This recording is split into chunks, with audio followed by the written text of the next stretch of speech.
Y aquí estamos finalmente en un nuevo episodio de Money Queen, este podcast. Aquí es donde las mujeres hablamos de dinero. ¡Chin, Muy bien, chin, chin! chin. Y tenemos una mega estrella. Tenemos hoy día invitada y te agradezco muchísimo, Romy, por estar acá, a la Romina Capetillo. La Romina, bravo. Ay, ¡Seguro! Pero miren la barra, tenemos barra. Está creciendo este estudio. Seguro que ustedes la conocen porque la ven en las redes sociales, seguro que ustedes también la siguen y la acompañan, pero si no la siguen, Romy Capetillo, la cuenta que hay que seguir sin duda para aprender de temas de educación financiera en general. Pero la Romy además se ha hecho especialista en finanzas personales, es cofundadora del FinaFest, que es este festival de finanzas o educación financiera. sí, así es. Como el Lollapalooza de la educación financiera. Exactamente. También tiene su propio podcast, que es Ni Tan Financiera, que ahí nos pueden contar un poco también después de por qué Ni Tan Financiera, porque no está acostumbrada a que la Romita habla de temas financieros. Y también autora del libro que se los recomiendo mucho, Del desorden al orden, y es justamente de lo que vamos a hablar hoy día, Romy. Así que muy bienvenida, Money Queen, y partir así en seco, al tiro, a ¿qué hacemos? Hoy día, de hecho, no sé si han visto ustedes las cifras, pero la morosidad de las personas está altísima. De hecho, estamos volviendo a esos niveles incluso mucho antes de la pandemia, o sea, cuando hubo crisis económica. ¿Cómo salimos de la situación en que estamos? Yo sé que tú cuentas en tu libro y cuentas siempre lo has contado, ¿no? De que estuvieran en una situación súper complicada, debiendo 40 veces sus ingresos. ¿Cómo lo hicieron? O sea, efectivamente hoy día, con las personas que están viendo acá, que están con angustia, que no saben si refinanciar, si no saben qué repactar, no saben cómo partir, se sienten totalmente, y además que imagino que a ustedes les pasa mucho, que les dicen, ah, claro, que ustedes lo hicieron, pero en el fondo con lo que uno gana no alcanza.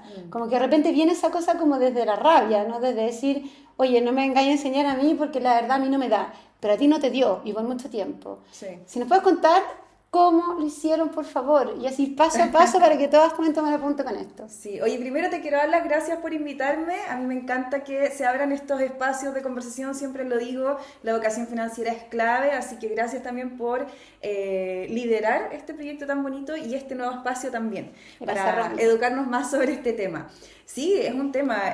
Hablaba sobre el tema de morosidad, de que hoy día incluso está muy similar a los números prepandemia, que creo que tiene que ver también con los retiros del 10%. Mucha Sí. gente salió de las deudas y después, bueno, vuelve a lo mismo porque siempre digo, la deuda es una consecuencia, no es la causa, y es importante trabajar la causa, ver desde raíz qué es lo que está haciendo que yo me endeude.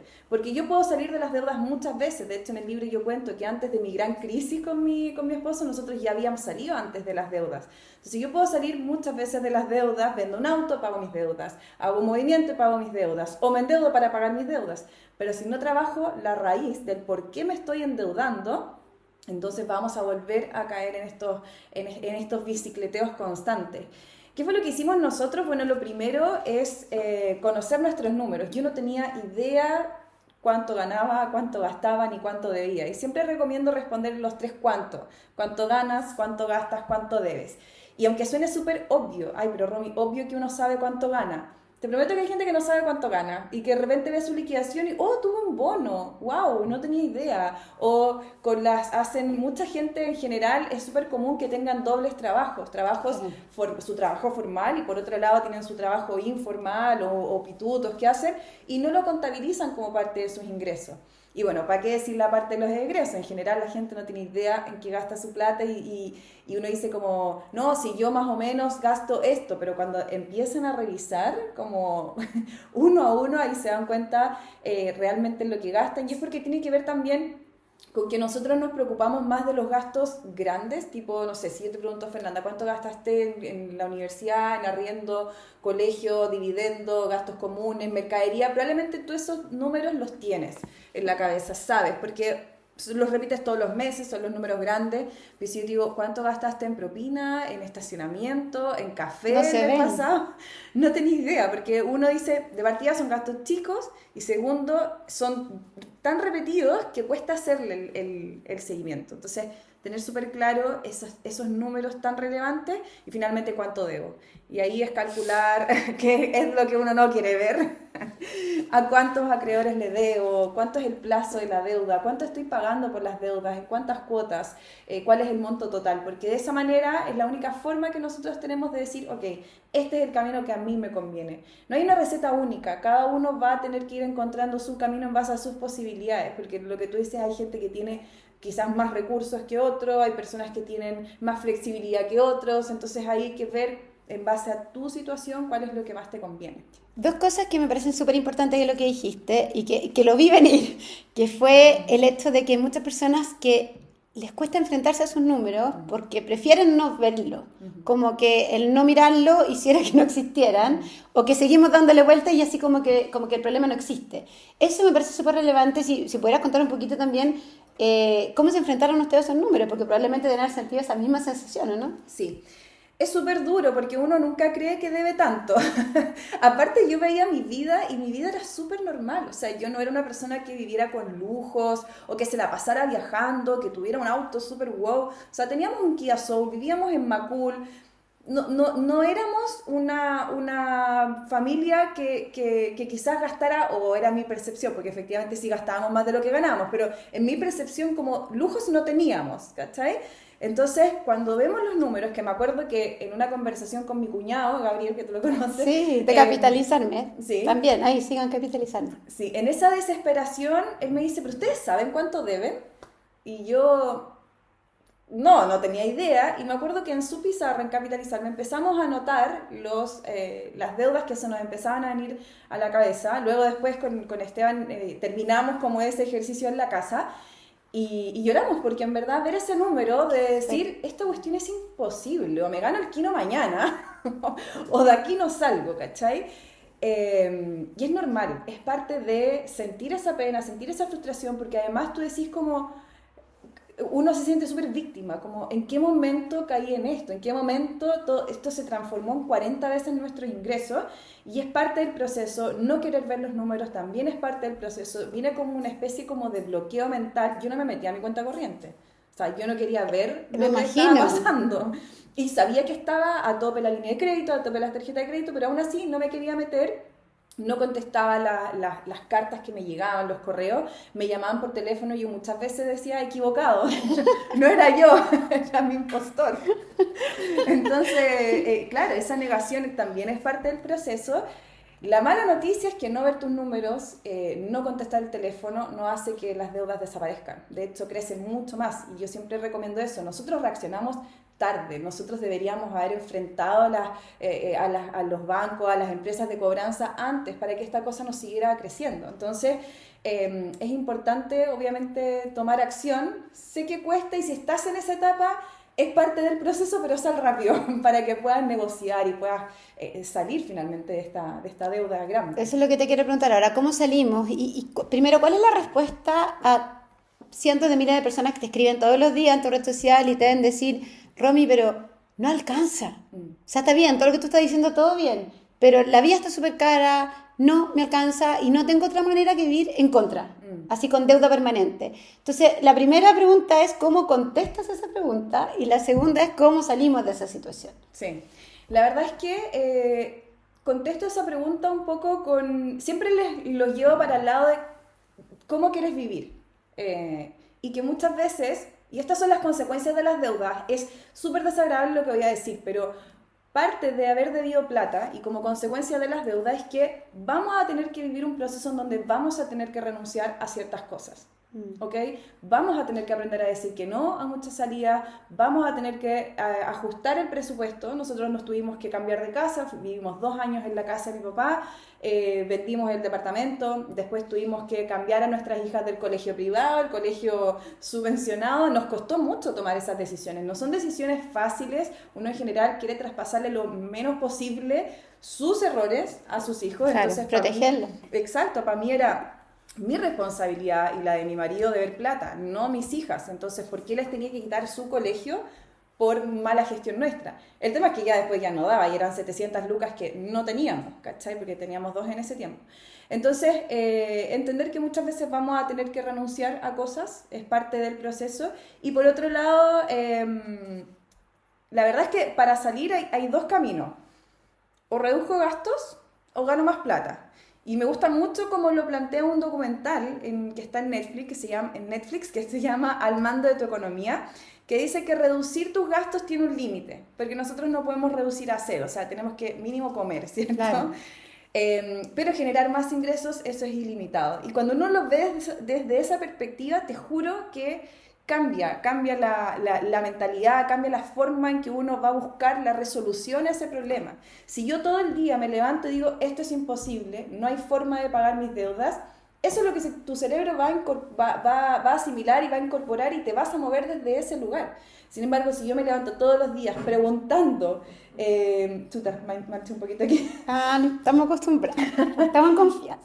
Si yo me levanto todos los días preguntándome cómo puedo salir de las deudas, te prometo que tu cerebro va a trabajar, si para eso existe. Para que activamos el mecanismo de sobrevivencia. Exacto. Y nos ponemos creativos. Exactamente. Entonces, quizás no va a venir la respuesta automáticamente, pero sí vas a estar en esa búsqueda y se te van a ocurrir cosas y la vida va a empezar a moverse también. O sea, el que busca siempre encuentra. Con Esteban inventábamos miles de emprendimientos, de cosas. Estábamos siempre en esa búsqueda constante. Tuvimos que vender miles de cosas también, bicicleta, computador, un reloj, o sea, teníamos que vender cosas también para pagar algunas cosas que teníamos pendientes. Entonces, enfocarse en ganar más plata, obviamente controlar tus gastos, pero luego, ¿cómo gano más? ¿Cachai? Y en concreto, de estas 40 veces los ingresos que tenían a más en conjunto, ni siquiera eran tuyos personales, ni siquiera eran de los dos, 40 veces, ¿ustedes qué hicieron? ¿Se sentaron, hicieron un plan? ¿Cómo lograron finalmente, así, si podríamos hablar de un método o de una manera de hacer que lo lograron finalmente? Porque uno dice 40 veces como imposible, ¿no? Sí. Y otra pregunta después es si se fuera en algún minuto esta ley de quiebra de las personas o no. Entonces, lo primero es, ¿hay algún método que ustedes usaron para poder hacer este trabajo, salir de estas 40 veces? Y finalmente después si se acogieron o no a esta ley de quiebra. Sí, nosotros usamos que, después me enteré que tenía nombre, porque en ese entonces no sabía, que era la bola de nieve, el método bola de nieve, que es ir pagando las deudas más chicas primero. Nosotros le debíamos cerca de 9 acreedores, sin contar a familiares que también le debíamos plata. Entonces, para nosotros, me acuerdo que una pareja de conocidos nos dijo, empiecen a pagar las más chicas primero, enfóquense en las tarjetas de crédito y luego métanse en los créditos como más grandes. Y súper como desde la guata empezamos a pagar las más chicas, me acuerdo que, no sé, bueno, no sé si puedo nombrar tarjetas, pero de supermercado, ¿cachai? Como ir poco Casa a poco. Comercial. Casa comercial. Y empezamos con esas primero, y como nosotros, ojo, que esto no es una recomendación, porque insisto, cada uno tiene que ir viendo lo que le conviene y lo que puede hacer. Como nosotros ya estábamos demandados, ya estábamos con orden de embargo, nosotros dejamos de pagar algunas deudas, porque no nos daba, o sea, o partíamos por uno o no partíamos por nada. Hay que priorizar. Exacto, yo no podía hacer el pagar la más chica e ir abonando al resto, no nos daba. Entonces, nosotros dejamos de pagar algunas deudas, te llamaban, uno trataba de estirar el chicle, y ahí aprendí a contestar el teléfono, les decía que me esperaran, qué sé yo, y así estuvimos en este vaivén 2 años. Fueron los 2 primeros años más cansadores, más agotadores, porque era recibir, pagar. Y nosotros nos iba bien, nosotros trabajábamos en venta, entonces de repente podíamos ganar buenas lucas. Claro, por las comisiones, pero en el fondo es un sueldo más variable. Sí, claro, tiene ese contra que ningún mes es igual al otro, entonces un mes nos iba muy bien, otro más o menos, otro mal, y así íbamos todos los meses como compensando un mes y otro, y entonces recibíamos y pagamos, como estábamos viendo en la casa de mi papá, no teníamos grandes gastos y podíamos hacer ese juego, digamos. Hasta que ya la última decisión fue cambiar a nuestras hijas de colegio, porque fue como, no, en verdad necesitamos ordenarnos aún más, y eso fue ya casi al 3er año de estar pagando todo el rato. Y ahí yo diría que después del segundo, entrando al 3er año, nosotros empezamos como a respirar fuera el agua, así, como fue ahí que empezamos a decir, mira, ahora sí ya estamos sintiendo esa como holgura, ¿cachai? De que podemos quizás salir el fin de semana y no nos queda la escoba en la finanza. Obvio no fue lineal, obvio igual gastamos en ese proceso plata que quizás no deberíamos, porque igual somos seres humanos, es como cuando uno quiere alimentarse bien y bueno, igual, no sé, usted comiste un pan, ¿cachai? Entre medio, o un chocolate. Uno es ser, es ser Bueno, vuelvo a humano. repetir patrones también, y tú algo dijiste que era súper importante, que es de repente lograban salir de deuda y después volvían a caer de nuevo, sabiendo que habían vivido esa situación anterior. Entonces, también, nuevamente, ¿cómo salir de ese comportamiento? Porque no es tan fácil, o sea, de repente uno dice, uy, tengo este como espacio de libertad, me volvieron a dar cupo en la tarjeta y vamos de nuevo. ¿Cómo Sí. lograron salir ustedes de un comportamiento? O recomendación para todas las que están acá, ¿cómo salimos de un comportamiento que hemos repetido probablemente muchas veces en la vida? O a lo mejor incluso hasta heredado muchas veces de Sí. historias familiares, ¿no? Totalmente, o sea, para mí fue súper importante conocer el por qué nos estábamos endeudando. Más allá de que puede ser, no, es que justo, porque en general la gente que se endeuda justo todo, ¿cachai? Como, es que justo me pasó esto, es que justo esto otro. Y la verdad es que yo era irresponsable con la gestión del dinero, esa era la verdad. Quizás no me daba lujos, pero sí era muy mal administrando, éramos secos para gastar plata, ¿cachai? Éramos súper buenos para eso. Pero eso es súper honesto de tu parte, Romy, decirlo, y de Esteban también. Y, o sea, te das como pareja decir, éramos irresponsables con el dinero, manejando el dinero. Es un acto de honestidad súper audaz, súper Sí. valiente. Yo me acuerdo que muchas veces pasé tarjeta y mi mentalidad era como, o lo decíamos, incluso era como, de ahí vemos cómo lo pagamos, de ahí vemos cómo lo pagamos. O Hay sea, algunos que dicen, Dios provee. Dios proveerá, o sea, que sí está bien, Dios proveerá, pero, o sea, hay un grado de irresponsabilidad si no tienes certeza de cómo vas a devolver esa plata, ¿cachai? ¿Cómo vas a hacer para cubrir ese gasto? Entonces, yo creo que sí había esa cuota que obviamente es acompañado por la nula educación financiera que yo tenía y también haber visto o repetir patrones también de mi... Yo amo a mi papá, obviamente, pero me acuerdo de haberlo visto también disfrutar la vida. Por sobre quizás el ahorro, por sobre la inversión, pero yo me acuerdo que una vez conversé con él y le dije, papá, pero nunca se te ocurrió invertir, y me dijo, es que Romy, eso no existía en la vida de un mortal como común, ¿cachai? De un chileno común, no existía el concepto de invertir. Hoy día tenemos la ventaja que podemos invertir de verdad desde 5.000 pesos, Claro. podemos adentrarnos en la bolsa de Estados Unidos, entonces tenemos acceso tanto a la información como a los productos, a los instrumentos de inversión. Y por otro lado, nunca ahorré en la vida. Siempre, nunca me sobró. Entonces nunca ahorraba y eso lo que hacía es que cada vez que tuviera algún imprevisto tenía que recurrir al banco. Yo digo, yo era una dependiente de la deuda, una esclava de la Porque los deuda. imprevistos están todos los meses, siempre hay alguna Sí. posibilidad de Es que imprevisto. justo, es que justo, Es que justo me justo pasó se me tal echó a perder el cosa. auto, es que Sí, justo se enfermó, es que justo, muy cierto. Y lo que tú dices también es muy cierto, porque muchas veces las personas que tienen menos ingresos, probablemente que están mucho más apretadas, de repente dicen, ay, ¿sabéis qué más? Me paso la vida trabajando, me saco la cresta, me merezco este espacio de o viajar, o este espacio de tener algo lindo, o salir a comer, como que uno se lo toma como un regalo en el fondo. sí. Cuando al final lo que están haciendo finalmente no sé si es un regalo. No, claro, no es un regalo. Yo siempre digo, cuando me dicen, no, es que me merezco esto porque he trabajado lo que tú dices, pero también te mereces vivir sin deudas. O sea, también mereces vivir tranquila, dormir tranquila, porque las personas que llegan a un nivel de deuda, y no necesariamente un nivel de 40 veces tus ingresos, ya tan simple como que te empiecen a llamar por una deuda o caigas a DICOM, no vas a dormir bien, son personas que están con una intranquilidad constante, que viven con un estrés constante, entonces mereces vivir sin deudas, mereces vivir tranquila, que te alcanza a fin de mes, que te puedas dar tus gustitos con responsabilidad. No se trata de no gastar, se trata de gastar acorde al presupuesto, básicamente. Y es posible tener guardado un poquito para las emergencias, porque es cierto que, de hecho ya estaba leyendo como algunos estudios que hablan de los comportamientos de las personas financieros, pero cuesta mucho ahorrar porque el futuro pareciera que está muy adelante, sobre todo para la jubilación, por ejemplo. Es posible, después de lograr ordenarte, tener un espacio para poder tener algo de emergencia, para echar mano a eso, como muchos dicen en la educación financiera, también lo dicen varios, esto de que es más barato endeudarse con uno mismo que endeudarse con una institución Claro. financiera, finalmente. Sí, o sea, por ejemplo, yo veo muchos casos de personas que están pagando una cuota de un crédito de 200 lucas, por ejemplo, lo terminan de pagar y dicen no tengo para ahorrar. Pero ¿cómo? Si estuviste 4 años pagando 200 lucas a un tercero, carísimo por lo demás, ¿cómo no vas a tener ya no 200, pero 100 para pagarte a ti mismo todos los meses?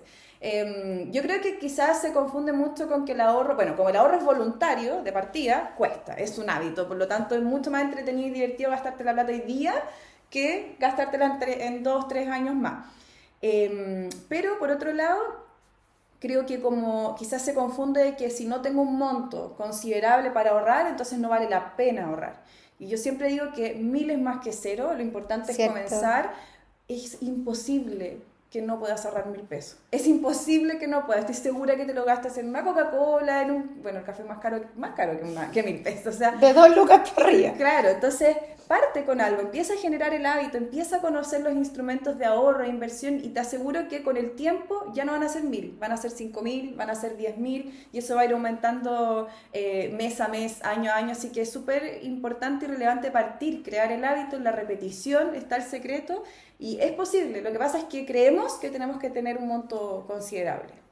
Romy, te agradecemos demasiado, de verdad, muchas gracias por tu generosidad, compartir tus conocimientos, compartir tu vida, dedicarte también a esto, que como tú lo dijiste, en tu caso no tenían poca educación financiera, hoy día cuentas como la tuya y otras personas que también generan contenido interesante en redes sociales han hecho que empecemos todos a tener más conciencia también, empezar a ser más reflexivos y por lo menos ya no podemos decir que no tenemos la información. Claro. Cada uno podrá ver cómo lo hace. Bueno, muchas gracias, Romy. Sigan las que no, pero dudo que alguna acá no siga la Romy, pero si no, Romy Capetillo en Instagram, tu super libro también, ¿dónde lo pueden comprar? ¿Dónde pueden comprar el libro? Imagino que en librería. Sí, en las principales librerías del país está el libro, también lo pueden comprar digital en Buscalibre, en Amazon, así que ahí lo pueden leer. Súper. Y también, finalmente, FinaFest, ¿cuándo es? 16 y 17 de noviembre este año. Son 2 días en Centro Parque, así que va a estar buenísimo. Ya, y vamos a tratar de conseguir una entrada, a ver si lo logramos, Obvio, para obvio, sí. poder invitarla. Y finalmente vean el podcast también de la Romy Ni Tan Financiera, que nunca supimos tampoco por qué era Ni Tan Financiera. Sí, es un espacio de conversación con personas influyentes del mundo de las redes sociales, el emprendimiento, etcétera, para conocernos un poquito más en profundo, pero igual hablamos un poquito de finanzas. Entonces es un mix Una entre mezcla. finanzas y ahí conocer un poco más a las personas. Buenísimo. Y ustedes vean este capítulo las veces que quieran y todos los anteriores en YouTube, Money Queen, Spotify, Money Queen, aquí en este Instagram. Solo decirles que un beso muy grande, es posible, tranquilidad, la Romy lo logró, sigan los consejos de la Romy y aquí nos vamos porque en Money Queen, las mujeres hablamos de dinero. ¡Chin, chin!